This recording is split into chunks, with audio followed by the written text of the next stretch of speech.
এদিকটা কোণ থাকবে, এই দিকটায় এই দু সাইডে যে দিকটা একটু বেশি থাকবে সেই দিকটাই কোণার দিকটাই থাকবে, আর যে দিকটা কম থাকবে সেদিকে এই চওড়ার দিকটাই কম ভাগ, আর এই দিকে সরু দিকটাই এই বেশি ভাগটা থাকবে। এইভাবে এটাকে সমানে রাখতে হবে। অস্ত্র যেহেতু আছে, অস্ত্রের কাপড়টা এই কাপড়টা সব একসঙ্গে মিলিয়ে নিতে হবে, মিলিয়ে সেলাইটা করতে হবে।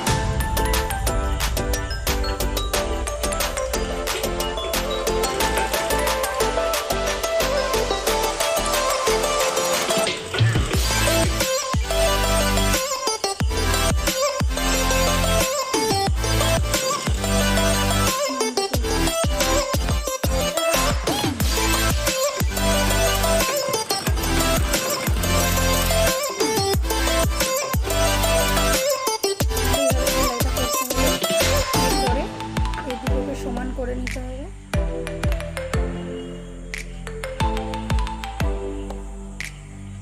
সমান করে নিয়ে এখান থেকে 1/2 ইঞ্চি বরাবর এখান থেকে নিয়ে সেটিং দিয়ে দিতে হবে।